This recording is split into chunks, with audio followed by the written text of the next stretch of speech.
Hello everyone, happy Science Sunday. We are studying science to become a doctor at some point, or a nurse, or something that makes a lot of money. We're starting with 9th grade homeschool biology, apologia.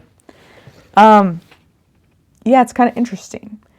You learn biology to become a doctor, and it's mostly about animals and random cells and fungi and stuff, and it's like, do doctors need to know this stuff? This is what doctors learn. Anyway, so we learned the basics last week of what life is, the 4 criteria. It has to have whatever DNA is. It has to have the ability to extract energy and convert it or something into energy. Something like that. Convert energy within itself for itself.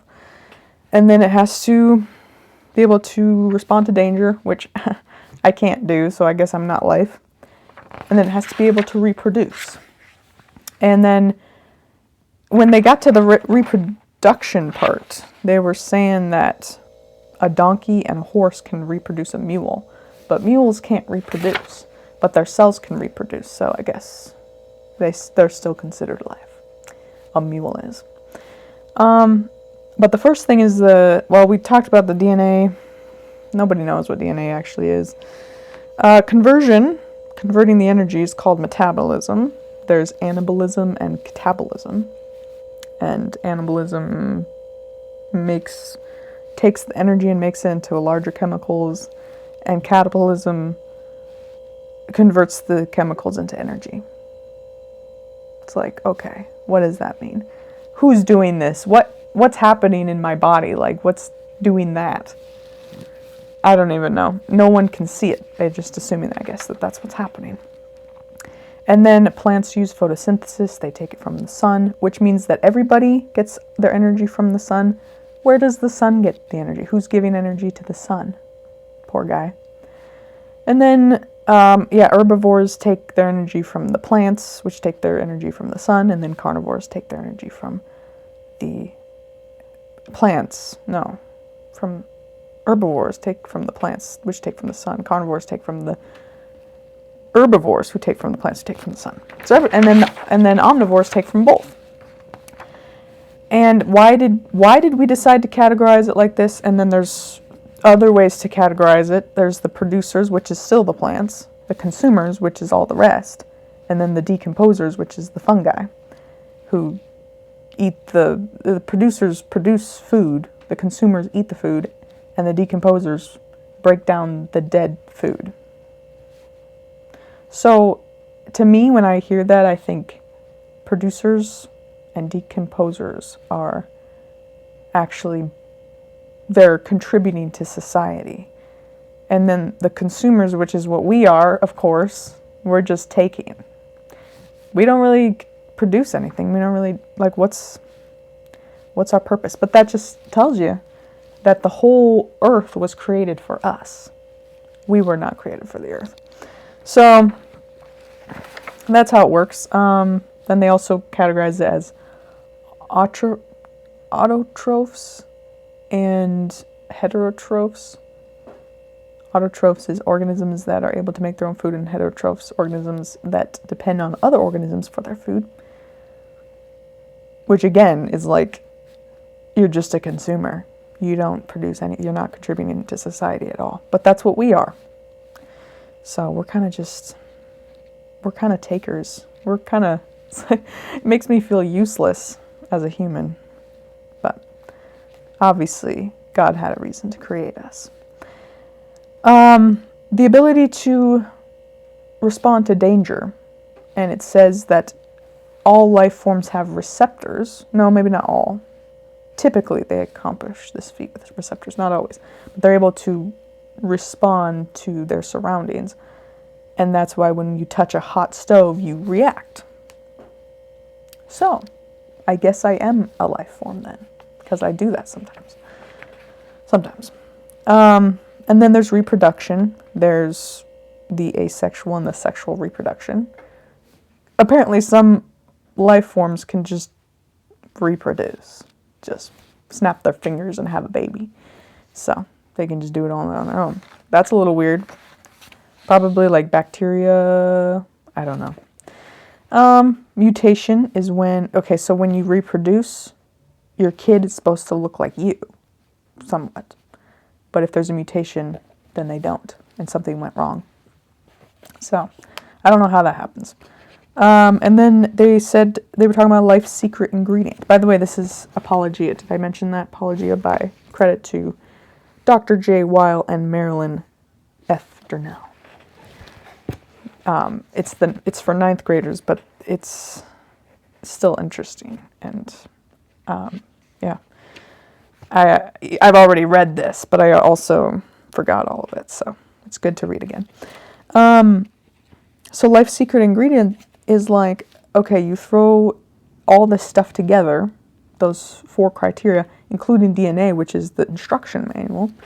But like they were saying, if you just threw a bunch of motorcycle parts in a pile with the instructions, you throw the instructions in the pile, that doesn't make it suddenly into a motorcycle. Somebody has to create it. So, checkmate, atheists. What do you say about that? Well, they would just say that the thing that makes it created is also random. It's just like randomness can create things, I think. I don't know.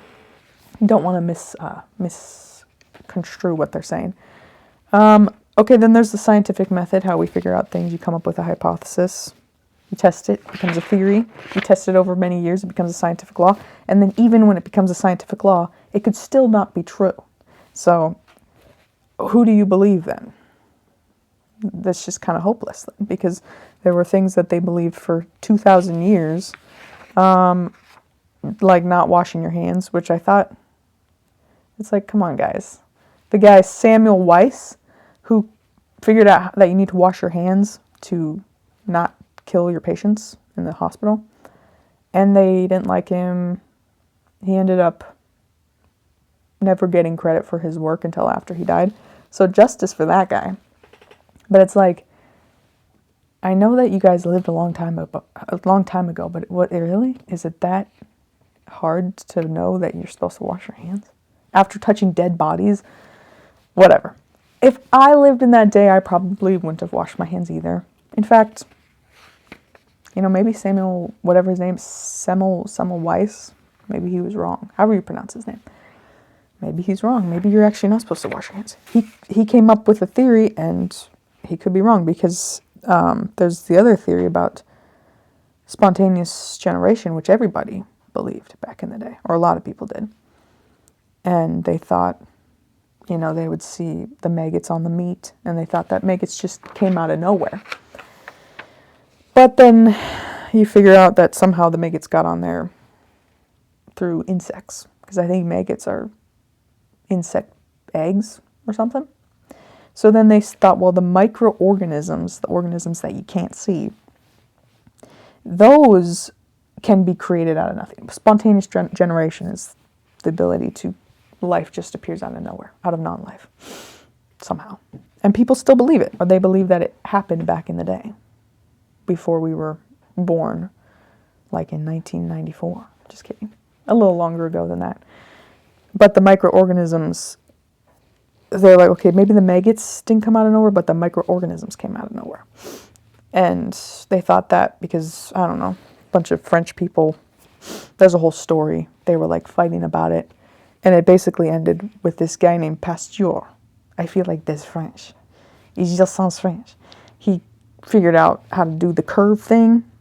He had the infusion and the curve so the air could come in, but the microorganisms were too heavy to come in. So all the organisms got collected in the curve, and there were no microorganisms in the infusion.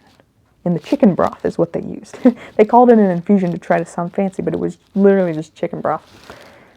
But the microorganisms couldn't come in, so they figured out the reason why microorganisms end up in the chicken broth is because they get in, but they're not able to get in with the slope. So he disproved at least that.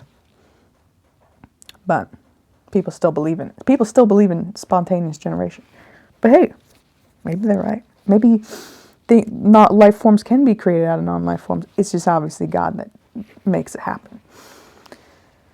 So, What else was there? Abiogenesis, the idea that long ago very simple life forms spontaneously appeared through chemical reactions.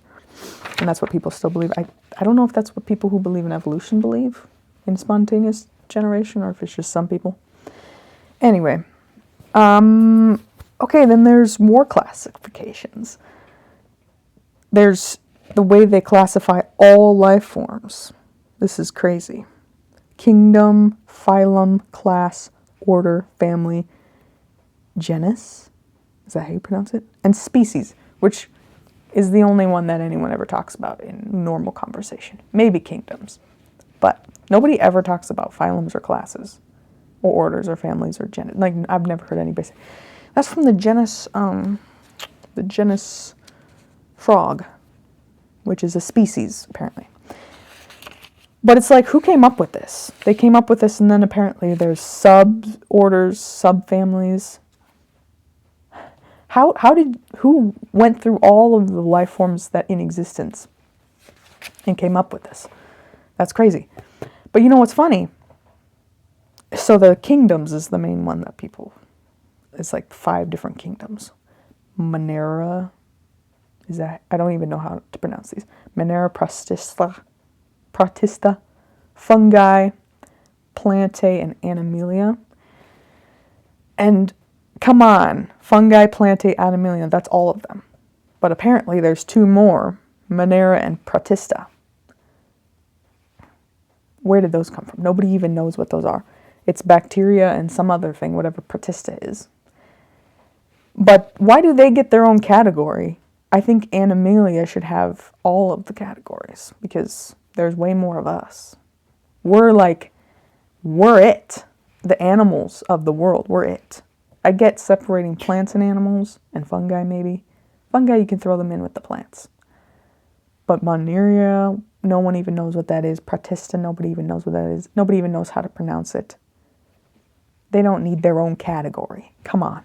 But anyway, that's as far as I got. So a lot of information. It's like 10 pages, which is not that much, but it's interesting. So we'll see how long we can keep reading this. I do gotta say, as much as I'm anti-science, science is pretty interesting. Even though it's always wrong, it always turns out to be wrong, no matter what they come up with. Unless it lines up with the Bible, then obviously it's right. Because the Bible's always right, because it's literally written by God. So just know that. Study science, but still be against science. And then you can become a doctor. That's how you do it and make a lot of money. Thank you for coming.